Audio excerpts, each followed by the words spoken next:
This is the Going to the Endzone Podcast. Welcome to this week's Going to the Endzone Podcast. We are on location where we started the show way back in August at Terre Haute South High School. It's week 2 of sectional play. We're joined by head coach, of course, Terre Haute South, Tim Herron, Jack Brady, Nicole Christina. I'm Grant Pugh. Coach, we are happy to be back. It feels like week 1 weather-wise. Yeah. What a big game for you guys Friday against Franklin Central. Yeah, thanks for coming out again. Yeah, we're looking forward to this week. Last year, they got us. We had blocked field goal at the end, but we spotted them 14 points in the first 4 minutes of the game with turnovers.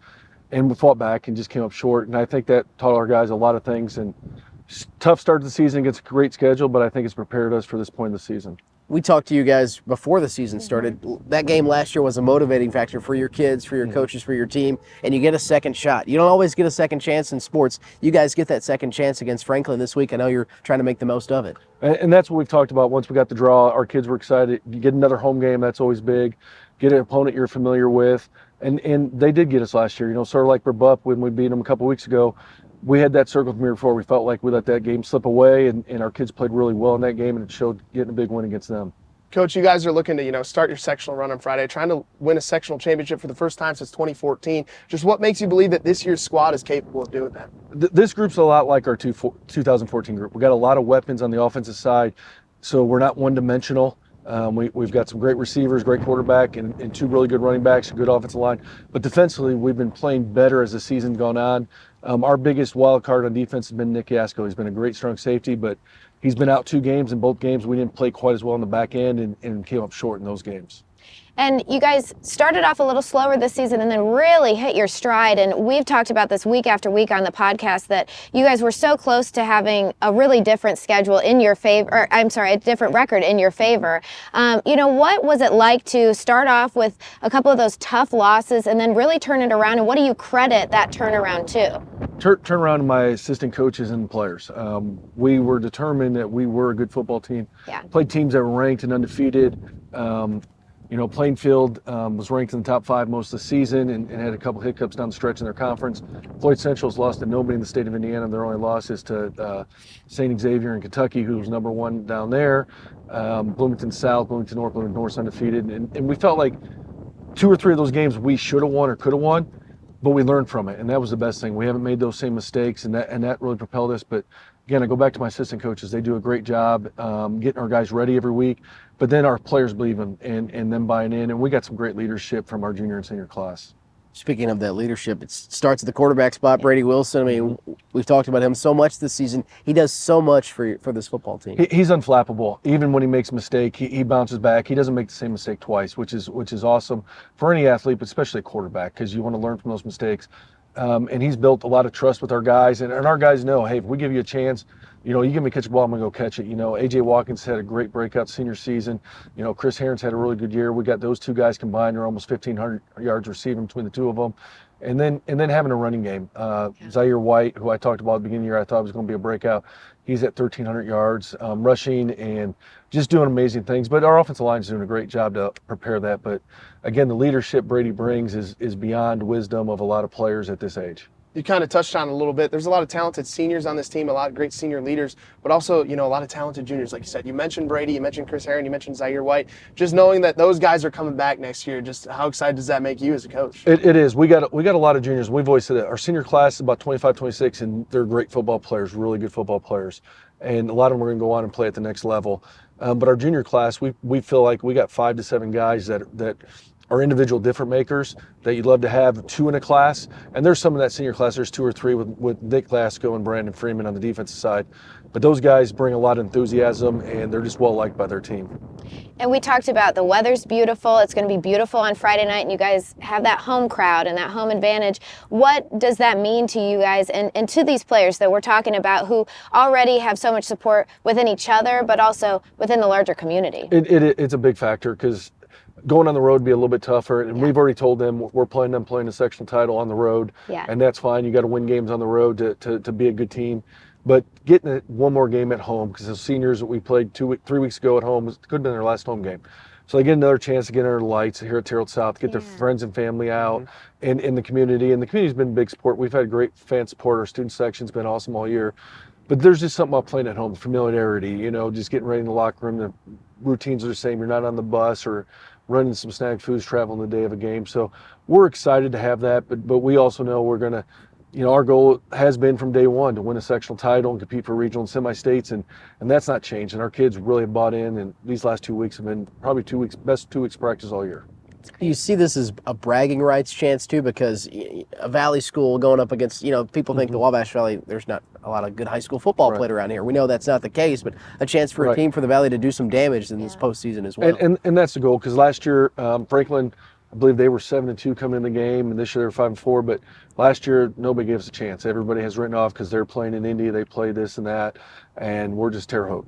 And I think we proved a lot of people wrong with that, even with the slow start, and had the opportunity to win and came up short. And so those are some things we're trying to prove, that we play great football in this area, because there's a lot of great teams in the Wabash Valley, a lot of great players around here that sometimes don't get that credit. And so it does give you that little extra motivation. Hey, we're going to show everybody how good we can be. Coach, what are some of the biggest keys, this Friday against Franklin for you guys to try and take that next step and get to a sectional championship? It's been the key of the last 6 weeks for us, and even early in the season, our offense and defensive line play. If you control line of scrimmage on both sides, if we can run and pass protect, but also they're a big, heavy run team, they're going to run the ball a ton. Can we slow down their run and get them off the field and keep them off the field so we can execute? It's going to come down to the line play initially, and then you need that one guy to make that play that either wasn't expected or makes that tough catch or gets that interception to change a game late in the game. So I want to take advantage of the fact that we did get to sit down with you before week 1, and now we're seeing you right before the postseason. What has this year taught you? I know you have a great coaching history, but any good coach would say they learn something every year, right? So from when we saw you in August to now, what have you learned about yourself from this team as a coach, and just about the game itself this year that's different? Maybe I'm getting a little bit older. I've really enjoyed this year. It's been one of those years. And I'm back coaching position. Usually as a head coach, you're sort of over everything. Right. And so you're moving around positions. Well, I ended up taking over the offensive line this year because our guy that's done it for the past 15 years retired. So I'm back to my roots. You didn't like that at all, yeah. I'm loving life. and I got my guys, and I got a group. So I have that, individual every day with just my guys. And because I got great coaches, I don't have to worry about the other part getting done. But that's probably rejuvenated me probably the most, getting more. This is probably the first year. I'm not tired. I go back 2014, we were 10-2, and there was a lot of sleepless nights, a lot of miserable nights, but maybe it's just learning to enjoy the moment a little bit more and understand that, what we're doing to develop these players for more than just life after football, because we got a lot of great kids, and they're going to do a lot of great things moving forward when they leave school, whether they go play college football or not. And maybe that's the biggest thing I've taken away this year is just enjoy the moment and live the moment, not worry about tomorrow. It's a great message. We can't wait to enjoy the moment on Friday. Before that, are you ready to enjoy another round? Yeah, I told you. Sure, new questions. We got some new questions. We got some new questions, and you go first again. You have the honors. Okay. I won't cheat. Got 2. Oh, that's just 1. What did you have for breakfast today? Well, that's just about every morning. My protein shake. Okay. With some fruit. Delicious. Every day. I had coffee. I don't eat breakfast usually. I had a V8 energy drink. They sell them at Meijer, so I get those because I'm not a coffee guy, but it's got some caffeine in it. Yeah. And then I also had a bowl of Lucky Charms. So nice. Breakfast of champions. Nice. But is that soup or cereal? Oh no. Jack's favorite coach can answer is cereal soup, or is it just cereal? It's just cereal. There you go. Sorry, I had to bring that up. Going back to podcast. It's so disturbing that you think it's soup. Anyways, what did you have? Wildberry Pop-Tart. It's the blue and sweet tea. It's of course, she doesn't want sweet tea for breakfast. I think I need to eat breakfast more often. Yeah, it starts the day. Side note, we got this from Rick Comer and Square Donuts. Take a square donut, cut it in half, and batter it like French toast, and put it on a skillet. Best thing you ever had. Wow. That's little solid to them I didn't think, but that's awesome. Oh yeah, Sounds they amazing. deserve all the shout outs. And That's something Oh my I told us a couple years gosh. ago we did. Really? We actually did it a couple weeks ago at ISU for a tailgate. I didn't think Square Donuts could sound any better, but Yeah, here we are. yes. Here we are. All right, Grant, you Okay, can go I'm next. next. Oh, gee, let's see. Now you did get 2. Oh, did No, I? it is No. 1. Sorry, they're just. Oh, here we go. Sorry, I cut them weird today. What is one book / podcast / show or movie that inspires you the most?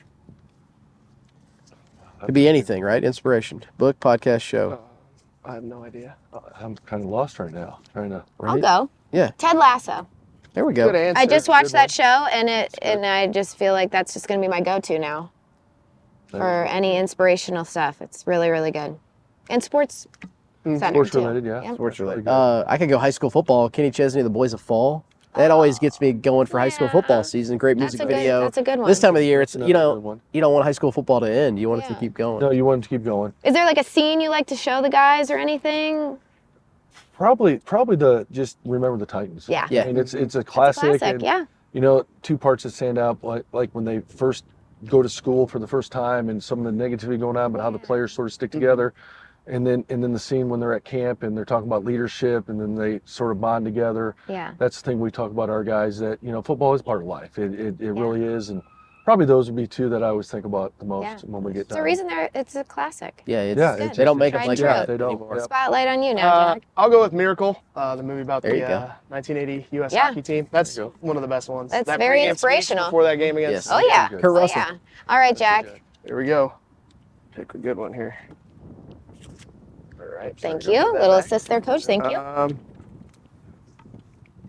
What's the prettiest state you've ever visited? Like what part of the state too? I guess. Of Indiana or anywhere? Any Anywhere. state. Any state. Anywhere? I'd have to say going out to Seattle this spring. Mm. When I was fortunate enough to go watch Timmy's open up, and never been out there, and just beautiful area. You know, Seattle was really nice, and just the scenery.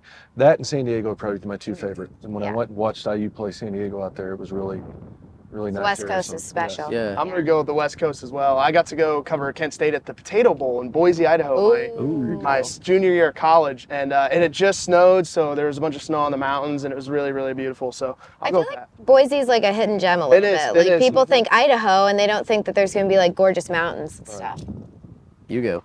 I know what you're going to say. No, that would be a You're not cop going to say out, the right? Tennessee mountains? I mean, I was just there, so I could cop out and say the Tennessee Mountains. gorgeous. Which, yeah, the Smoky Mountains this time of the year with the leaves changing is up there. I would say mine's kind of a tie between Colorado, like the Rocky Mountains, and the redwoods in northern Colorado or northern California. Those were like out of this world.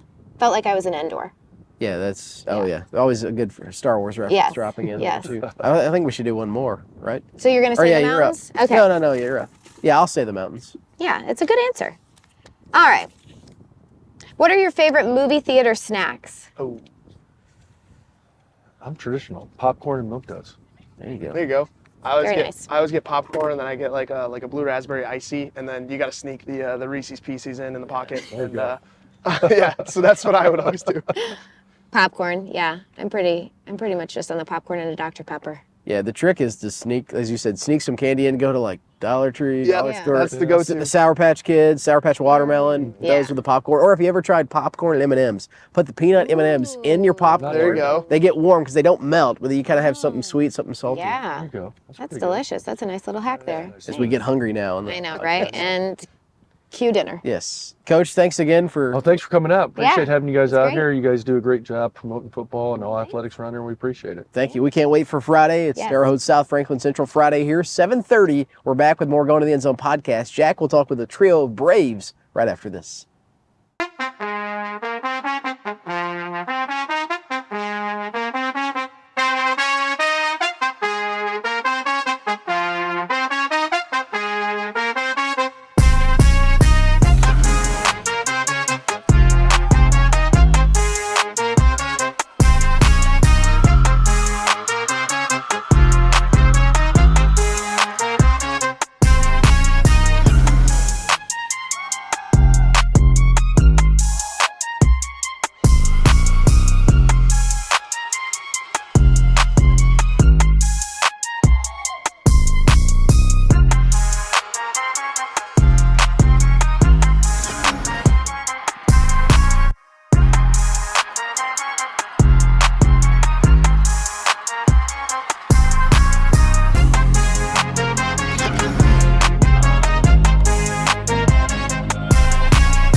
Welcome back to this week's Going to the Endzone podcast. As you can see, we're here at Terre Haute South, now joined by three Braves. We got Brady Wilson, Chris Herron, and Nick Yatsko. Guys, thanks for taking some time out of this week. I know a busy week as you guys get ready for the sectional opener. No, thanks for having us. Thanks for having us. Thank you. Appreciate it. First question, obviously, you guys get Franklin Community this week. A team you guys lost to in the sectionals last year. It was a tough game. Just how much does that motivate you guys to, get a different result this time around? Well, we're pretty familiar with them, being able to play them here on this field, and get to do it again this year. A lot of different players for them, graduated a lot of people, but bringing back a lot of the same scheme and a lot of philosophies. So. Motivates us a lot that we lost to them last year, especially on how we lost. Mm-hmm. And I think the last 2 weeks of practice have been our best weeks.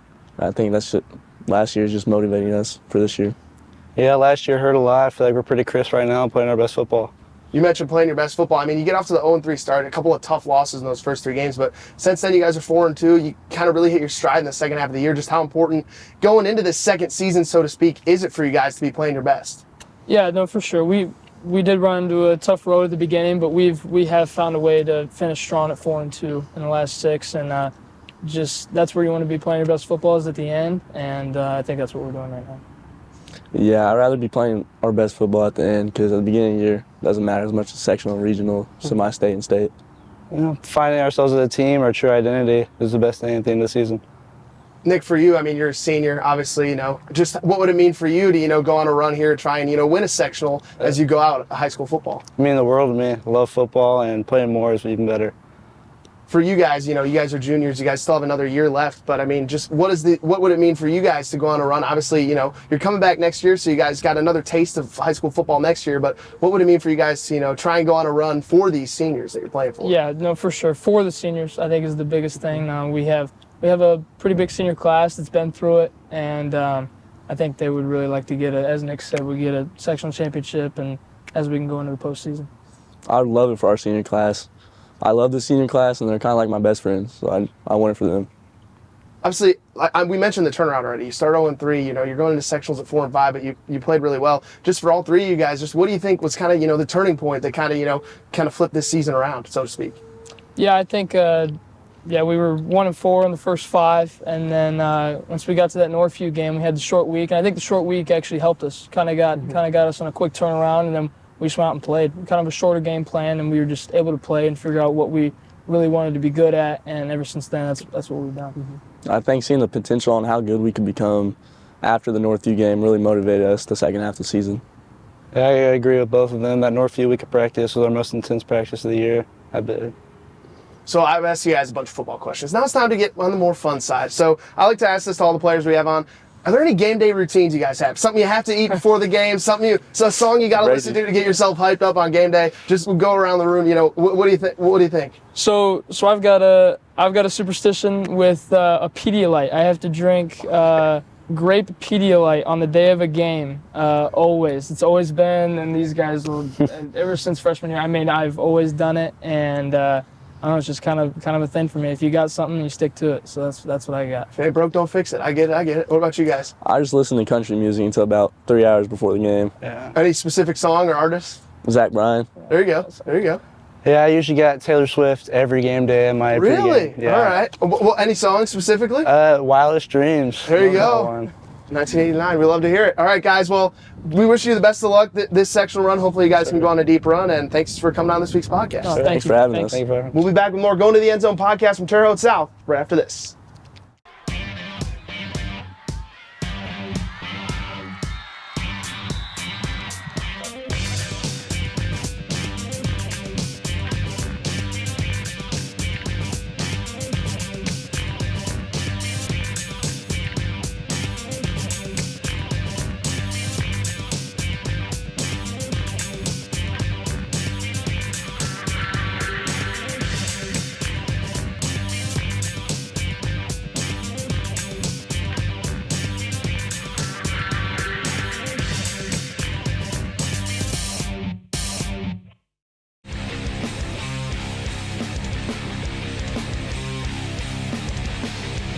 Welcome back to our Going to the Endzone podcast. Many thanks to Coach Herron and the Terre Haute South Braves for having us here this week. Luke and Kobe behind the scenes making us look good on the podcast. Guys, we have to get set for a monster night of high school football. Week 2 of sectionals, but week 1 for the bigger schools. Terre Haute South, Jack, we had them on. Big game here against Franklin Central. Chance at redemption Friday night. Yeah, chance at redemption is right. They're going to be motivated for this game against Franklin. Obviously, how last year ended. That they get so close, they lose by 1 point. They lose on a blocked field goal. Yeah. The players are motivated. Coach Herron's going to have the boys motivated too. And the Braves are playing their best football. They're 4-2. They had a tough 2-point loss last week, but the offense has been humming, obviously, with Brady Wilson, A.J. Watkins, Zaire White, all those guys. So I expect Terre Haute South to put on a good show in the sectional, hopefully get redemption in front of the hometown crowd. Nicole, Linton Miners at home this week against Greencastle. The Miners trying to get back to the sectional championship game. We had quite a few highlights from the Miners on Friday and go into the end zone, and I expect that to continue. I think that Paul Oliver on both ends of the ball last week was firing on all cylinders, and he's got quite the supporting cast as well. I mean, he is one of many talented people on that team, so we talked about it earlier in the season that we thought they would be maybe one of the last teams standing just because of the depth of talent that they have. So it'll be good to see them against Greencastle, get a little bit outside of the Wabash Valley and get some new blood for them to play, and we'll see if they can pull it off. But if they keep going the way they've been going, just kind of steamrolling over teams, I think they'll be continuing on. Big one in Minortown Friday. How about North Vermilion? We went up to Cayuga a few weeks back. It seems like forever ago on the podcast. Falcons with a chance to get to the sectional championship. They have a tough one Friday against Clinton Prairie, but we know North Vermilion offense, they're gritty. Defense, they're gritty. They can grind one out. They are, and that run game is special. I mean, Cody Tryon, he won play of the night a couple weeks ago, over 200 yards. They can also beat you with Jerome White. They have a bunch of talented guys on that offense. Coach Crabtree's going to have them ready to roll, and I think this game being at home helps them. They went on the road last week. They've been playing really well, 6-3 in the regular season. They win that first sectional game. Confidence is riding high. They've been on a little win streak here, so hopefully they can keep it going against, obviously, they play Clinton Prairie at home on Friday night. How about Riverton Park? They won a sectional game for the first time in school history 3 years in a row. They had our play of the night this week. RP with a tough one against Covenant Christian, but shout out to the Panthers for keeping it going this season as well. Yeah, it's always good to see them succeed. I know we used to watch Darren Hazard really just roll over teams all the time, and it's good to see them continue to be able to be successful. Sometimes, when you lose your star power and your star player, but people have been able to keep it going and keep that reputation, and it's always good to see local teams advance one more week into sectional play, because we did lose a lot of really strong teams last year, and we had some heartbreaking games last week, and so it's good to see RP another week in they're another team that got off to a tough start this year. I believe they started 0-3 or 0-4, but they've won 4 out of their last 5, so they're playing well at the right time. Another team playing well, Vincent's Lincoln, trying to get some guys back. Vincent's Lincoln had no problems last week at Owen Valley. Pike Central, they should get another dub this week. Yeah, Xander Hunt is back. He only threw 4 passes last week.